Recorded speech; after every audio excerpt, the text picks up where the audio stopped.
Reading has played a massive part of 2021 for me. I have managed to read 20 pages every single day this year, and I have to say, coming into the back end of it, that I cannot believe I didn't start doing this sooner.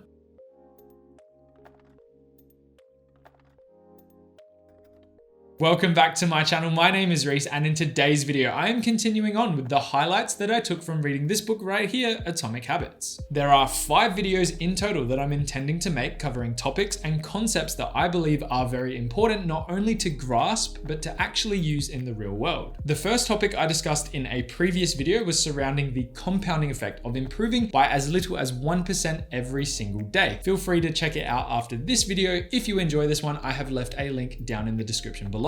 Today, I wanted to pay some attention to how focusing on the system and not the end result, being the achievement or the completion of a goal, leads to success. I'm going to start generic to paint a picture and then give you a set of steps throughout about how to build a system which should make achieving a goal easier. The results you see when setting out to achieve a goal or complete a challenge have very little to do with the goal itself. Results stem from the system that you put in place that help you work towards improving ever so slightly each time you do something which feeds into that end goal. Building a system and then staying consistent to it is the best way to make progress. And once that system is in motion, your progress will continue to compound until you actually achieve what you set out to accomplish. So here is how I like to build a system which will maximize my chances of achieving a goal that I set out to accomplish. It can be broken down into 3 fairly simple steps. Step 1 is planning. Planning is a very important and useful thing to do in general, whether you're intending to build a morning routine or maybe an exercise program. Planning ahead will always be the best thing you can do to get a head start. And the reason why planning ahead is so useful is because it takes away the decision-making aspect of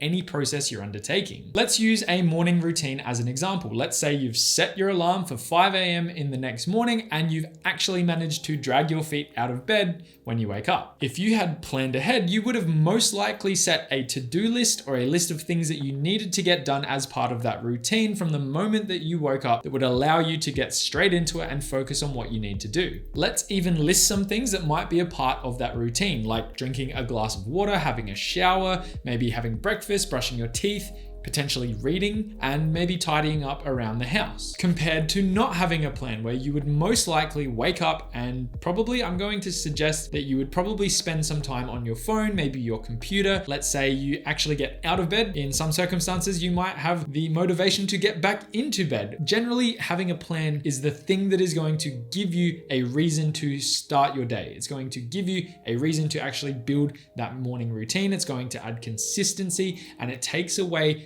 the decision-making aspect, like I said, where you do not need to think about what you need to do. You need to actually do what you have planned ahead to do. The only other component of planning that I quickly want to touch on is setting milestones. Milestones make working towards a goal much more exciting. As you make progress, passing these milestones can definitely offer a boost of motivation and can help keep you on track. I'm just covering the basics of planning in today's video, but I am intending to make a more in-depth guide on the topic. So definitely hit that like and subscribe button down below if that's something that you would be interested in learning more about. Step 2 is to build a routine. Continuing on with the morning routine scenario, once you start, be consistent. Do whatever you have to do to get out of bed in the morning on time every single day, especially in the early stages of you undertaking this challenge. It's very common for us as humans to revert to our old ways. We tend to do what we know more than what is unknown or scary or challenging. We like to be lazy, and it is very easy to be lazy. And to help build this routine, use the things around you. Don't just try and do it with mental willpower. Actually use the tools surrounding you, like for example, maybe set the alarm on your phone and leave your phone out of arm's reach, or even away from your bed, like in the furthest corner of the room, so that when it goes off in the morning, you need to physically get up to go and turn it off. And then as you start to make progress, your new routine should replace the old bad habit, and it should just become second nature. This is the overall goal of step 2, to make the new routine more desirable desirable to carry out than whatever it is that you were doing before. And as a side note, if you were interested in learning more about what an effective morning routine looks like, I suggest watching my videos covering my own Miracle Morning Challenge, which again, I have linked down in the description below. And finally, step 3, review your progress. No one gets better at something without reflecting on the mistakes they make or the areas that they may be lacking in. Improvement is a key component of any system. This will come naturally over time, like if you were to run consistently enough, you would eventually see your cardio improve significantly. However, there are other types of steps that you can take to further this improvement, like tracking your analytics. For example, if you run, use something like a Garmin to track your pace and maybe the distance that you're running to set personal bests and benchmarks of where you need to improve. From there as well, you can use resources like YouTube is a great resource as an example to basically learn anything. You can literally go on YouTube and search anything about how to improve running, and there will be an endless stream of content which describes how to do that. So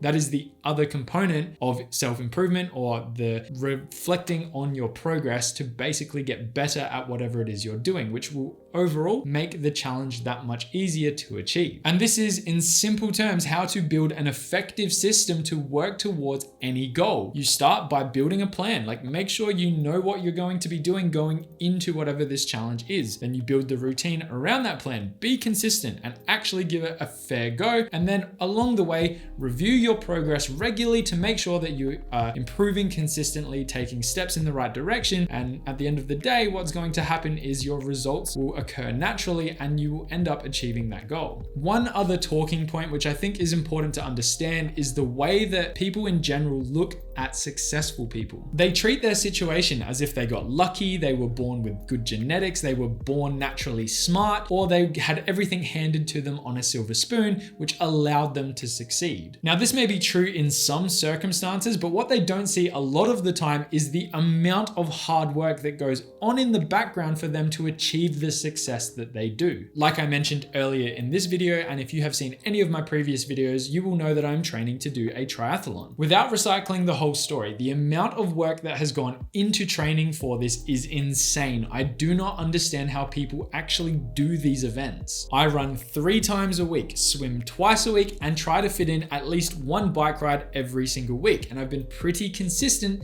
since the 1st of July, 2021. Most people don't see the amount of work and effort that goes into these training sessions. And someone might come along and decide that, hey, I think I'm pretty fit. I probably could actually carry one of these out, and they probably could. But I can assure you, now having experienced the amount of training and effort that has gone into this event, that they would fail without a doubt without implementing and sticking to the 3 steps that I've covered in today's video at a minimum.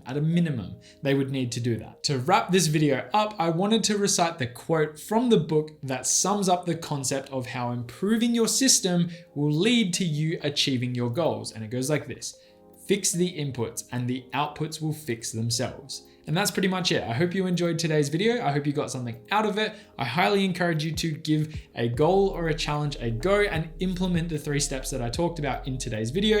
And I hope it goes well. Have a good day, have a good week. And as always, I will see you in the next one.